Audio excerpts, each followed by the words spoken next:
Olá, bom dia, boa tarde, não sei a hora que você vai estar vendo esse vídeo, mas como foi dito, nós começamos a falar sobre casamento.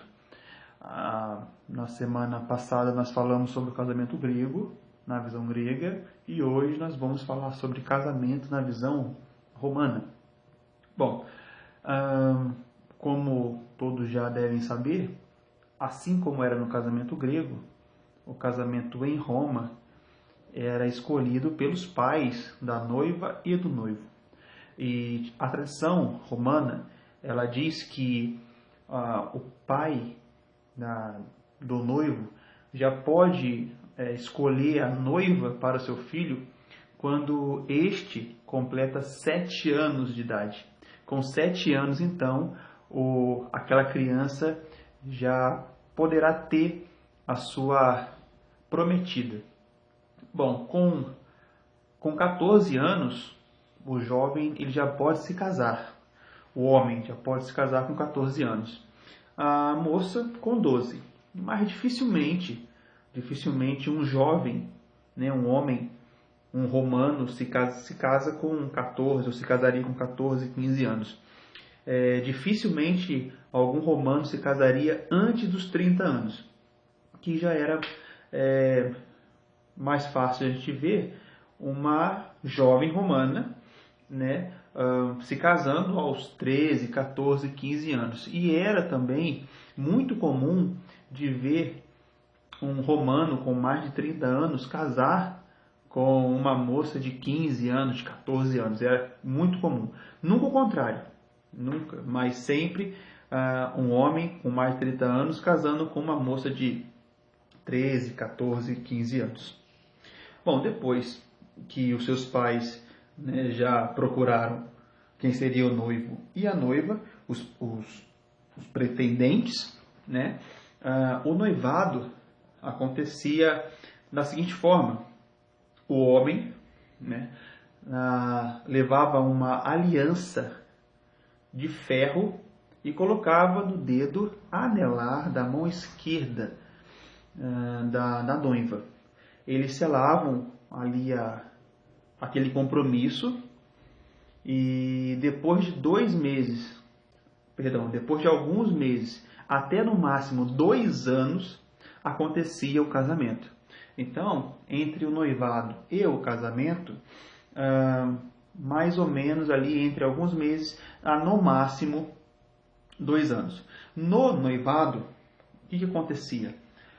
Os pais do noivo e da noiva, eles assinavam um contrato. E o que era esse contrato? Era um contrato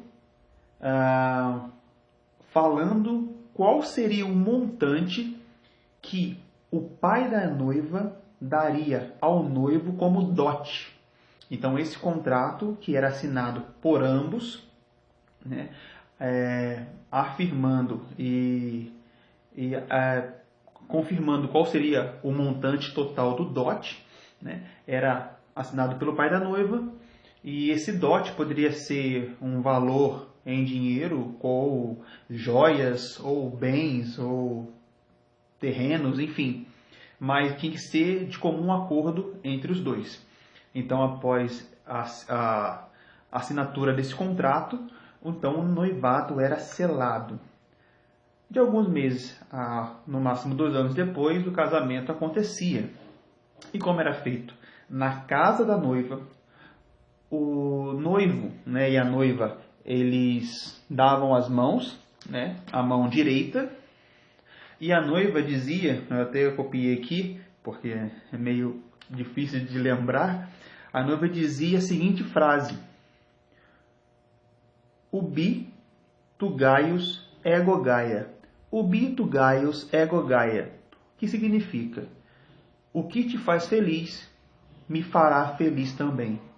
E depois desse ritual e dessa expressão dita pela noiva, eles saíam da casa da noiva e, fora da casa, eles faziam uma encenação.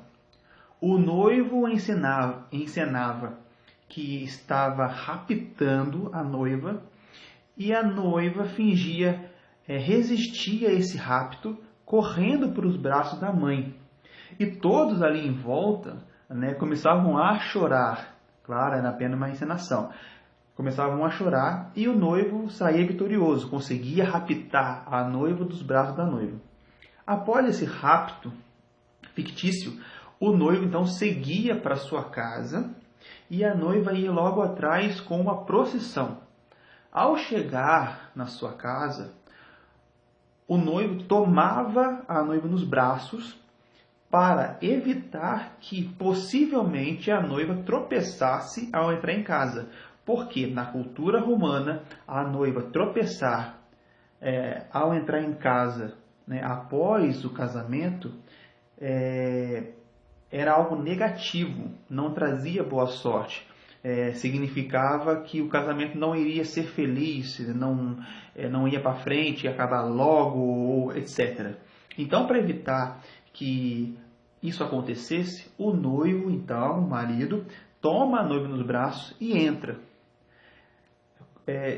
Perceba que o casamento grego, o casamento romano, ele tem características que nós vemos hoje nos nossos casamentos, nos casamentos atuais. Então, dá para perceber que nós sofremos muita influência do casamento greco-romano. Enfim, após eles subirem, né, uma moça que acompanhava a noiva ajudava a retirar sua roupa e, enquanto os convidados estavam lá embaixo festejando, o noivo e a noiva estavam consumando o casamento. No dia seguinte, eles ofereciam sacrifícios aos deuses e estavam casados. Perceba, eu quero deixar aqui bem claro. Não existia nenhum sacerdote mediando o casamento, nem na Grécia e nem em Roma. Na Grécia, a polis, né, a cidade, não interferia no casamento. Em Roma, já tinha ali a presença, né, da cidade, principalmente quando era um casamento entre aristocratas. Então, o casamento em Roma era isso. Era muito ritual, muita cerimônia e o contrato, que talvez hoje tenha se transformado no casamento civil, onde tem contrato. Tinha testemunhas também em Roma, só que eram 5 testemunhas, né? E hoje, talvez, será que o casamento se transformou no casamento civil? Talvez sim. Mas essas cerimônias e rituais faziam parte do casamento do Império Romano. Espero que você tenha gostado. E o próximo vídeo vai ser sobre o casamento contemporâneo, né? Vamos ver algumas peculiaridades. Então, até o próximo vídeo.